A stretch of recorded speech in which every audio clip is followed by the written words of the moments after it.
Hey guys, welcome back to the channel. This is Eric, your California driver. Sorry it's been a little while since I've been uploading on here. I've had a lot of things going on in my life, including Christmas and work-related things and just other stuff I'm working on with my brother and my company. As you can see, I have a special guest with me today. This is my wife, Jessica. She has had a cameo role in several of my videos, but today she will be headlining. And obviously you've read the title of the video. We are talking about the safety of Uber and Lyft drivers if you're a female. You know, some of you have probably heard stories going around of assaults or abductions of Uber drivers or vice versa, or Uber driver abducting someone else. I want to talk to my wife today and kind of get into the mind of what it's like being a female driver and how safe it is to be out there on the road.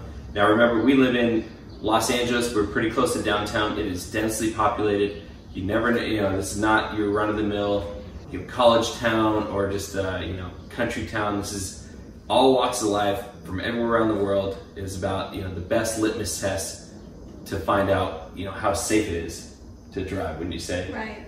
I have a handful of questions for her. She has not seen these questions yet, so I haven't told her to create some canned responses. Should I be nervous? No, but I think, just the fact that... I feel like I'm going into a job interview because I don't know what the questions are. I always wish I'd been able to prepare. But the point is, this isn't fabricated. I haven't prepared you to say certain things just so I get a particular reaction.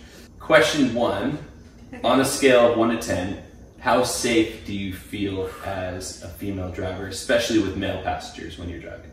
Well, I think it's a two-pronged answer because there is a difference between how safe I've been and how safe I feel. I've never been attacked. Nothing bad has ever happened. I've certainly been hit on a few times by a few gross guys that knew that I was married and still tried to get my number.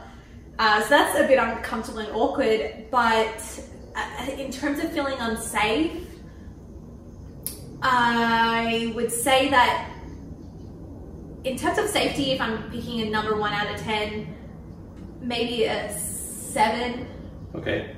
Maybe a 6.5, okay. Somewhere around there, because nothing has ever happened. I've never had anyone physically or violently threaten me, but that is still always in the back of your mind, especially if I'm driving at night or if I'm, or if I'm just picking up a male passenger. It can feel a little uncomfortable sometimes, but nothing bad has ever happened. I guess you kind of already covered the second question, which was, have you ever been hit on, or has anyone ever tried to give you their number or ask you to give them yours?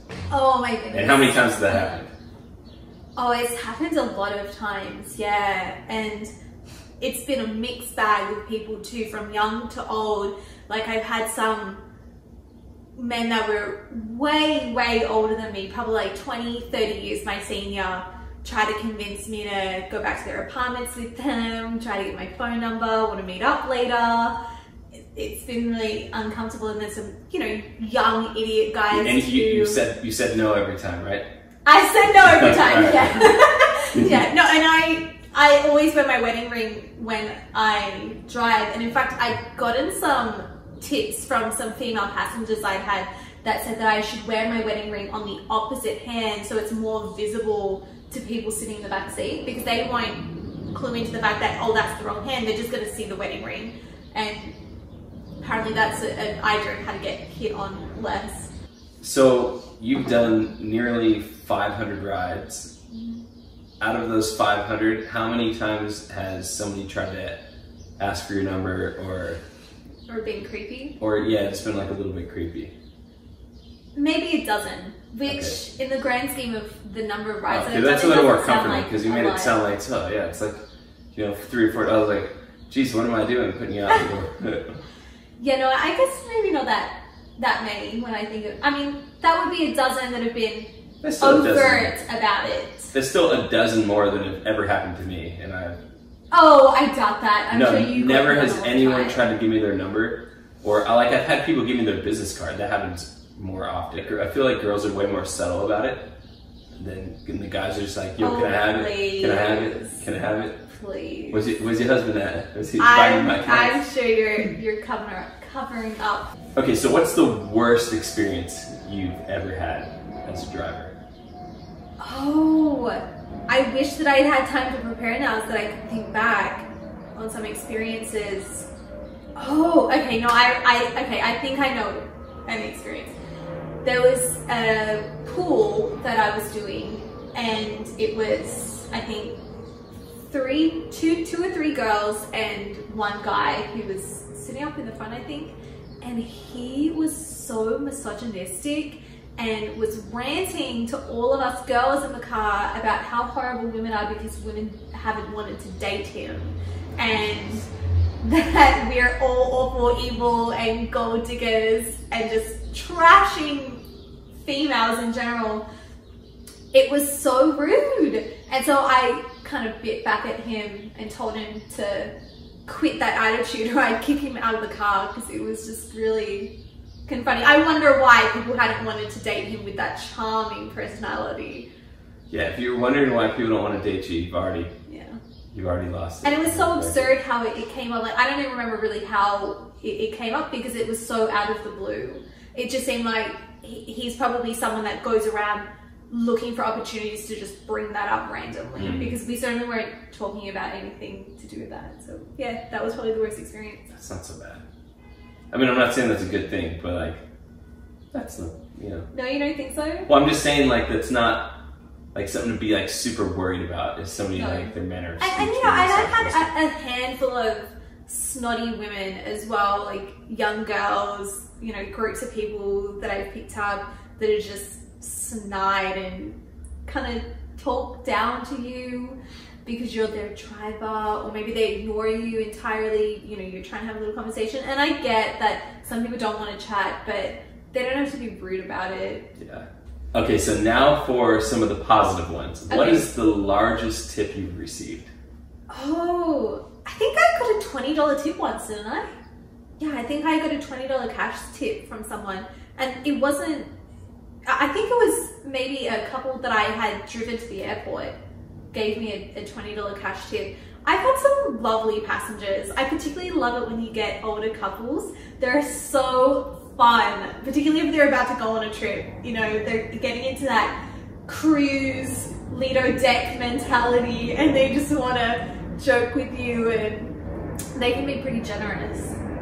So how often would you say that you've gotten large tips of like 10 or more? You know, that as well would be maybe a dozen times. Wow, really? Maybe even less.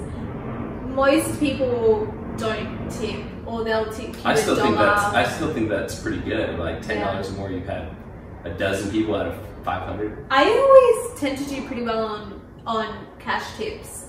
Yeah. Every time I would come home. I wonder where you've really been. Yikes. Well, I hope I wouldn't have been selling anything else for that little amount of money, but every time I come home, he'd be jealous that I'd get so many cash tips.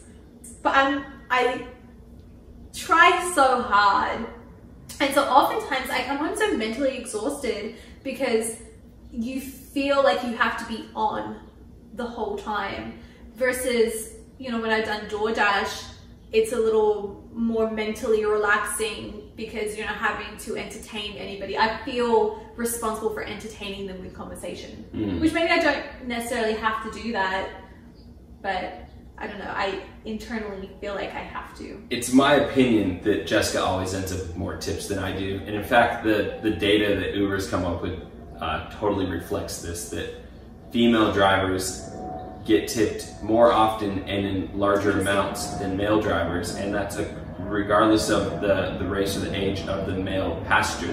Males tend to tip female drivers more than they tip male drivers, and they tip them not only more often, but in greater amounts. So, I mean, I guess that's like one pro of being a woman. That's fascinating. I didn't know that prior to coming. Well, I think that's probably why I'm a little bit jealous, because, you know, I have a freaking channel that's dedicated to tips and tricks to how to maximize your profits. We're really like, you just got the gender wrong. That's it. The one problem I have is I'm not a girl. Like if I were a girl, I'd be bringing home we the could bacon. put a wig on you and see how you do for the day. We're not gonna put a wig on you. Okay, so what's the best compliment you've received? On the app or just in person? Oh, either or. I've had people tell me that it's the best Uber ride they've ever taken. So I don't know how you could get a better compliment than that. Was it their first ride? No! No, but I've had some really good conversations with people, and actually maybe one of the best compliments that I got was there was a girl who wanted to be friends after the trip, and we exchanged phone numbers. I actually never got in touch with her, so the friendship didn't go anywhere, but the fact that someone would want to be friends with me after an Uber trip was, I don't know, pretty nice. That's pretty cool. Yeah. Yeah, that's good. What are the hours that you normally drive? Would you say, like, if you were to pick, if you went out for a 4 to 8 hour stanza, like what hours would you start roughly, and what hours would you finish up? So there's been periods of time where I've preferred doing really early morning runs. There was a stint where I'd go out from like 2 or 3 in the morning till about 9 a.m. and I would do exclusively airport runs. And then there have been times when I've done, you know, late night runs, picking up people from clubs and things like that. My preferred time to do it would have been that morning run, picking up people to go to the airport, because there is no drama, you know? These people are on time. They're not leaving you waiting for very long outside their house for them to get ready. They're on time because they have a plane to catch, and they usually will tip you nicely because they're probably wealthy people that are catching early morning business flights, and there's very little traffic at that time. So that's the time of the day that I like the most. I guess also, would you say that in the mornings you tend to have people that are less under the influence than when you've been driving at night? You would think that, but there was an occasion when I was driving in that early morning period and I picked up someone, well, a couple that were going home from a big night out. So they were definitely sloshed, and it was a really interesting ride because they started bickering in the back seat, having a little lovers quarrel, which was very, very uncomfortable. And then they started to ask my opinion on the situation, and so I got involved in games. Interesting. I would say the sweet spot as a driver, if you just want to, because me, I prefer to just avoid dealing with anyone that's drunk or anyone that's, you know, had something weird happen. The sweet spot is probably after like 4:30 in the morning. Like once you get into around 5 a.m., you like all that goes out the window. If it's a weekday, you just get people that are going to work mostly, right? Or like you said, catching flights. That's really standard. And the trouble with people that you're picking up from clubs or after a big night out is they're too drunk to remember to tip you on the app. Right. So tips are low. What's some advice you have for other female drivers, or what precautions have you taken to improve or increase your safety? Well, there was a friend who was concerned about my safety driving because there was a period of time where there was just a string of attacks on Uber drivers. So I think people were feeling really wary about safety as a driver. And so someone that we both know had given me a pocket knife, like a legit kind of looks like a ninja type little fold up knife, and said, take this with you when you're driving. Pocket katana. I don't know that I actually ever took it with me, but yeah, you could do things like that. Certainly, you know, be prepared. Maybe that's something that you need to do, especially as a female driver. I do think that it would be wise to get a pepper spray. I admittedly have not gone that far yet as to get something like that, but if you are planning on driving at night, particularly, get pepper spray, have something that you can use to protect yourself. There is a system on the app where you can set it up so you can instantly call 911, I think it is. There's like an emergency button on it. And you can also set it up so that you can have someone close to you monitor your trips. So I have it set up so that Eric can see at all times where I am, where I'm doing Uber, so he can monitor it for my safety. So there's things like that. Do you feel that your dress and appearance affects the way that you're treated by people, or it affects, you know, especially the male passengers, how they act around you? To a certain extent, yes. I think that times that I have put in effort to my parents, I probably would get hit on more. But I think just in general, yeah, there have been times when I've been pretty daggy and it still happens. I remember this one. Daggy means? Daggy is just very casual. You didn't really put in an effort. Maybe I would have my hair just in a ponytail or in a bun and wearing a sweatshirt. So yeah, there have been a lot of times I've gone out like that. But most of the time I'll be wearing, you know, leggings and a top. I'm not trying too hard. But there was one time I had picked up a music producer and I was dropping him off at Nobu, which is this, I didn't realize at the time, but it's this Malibu.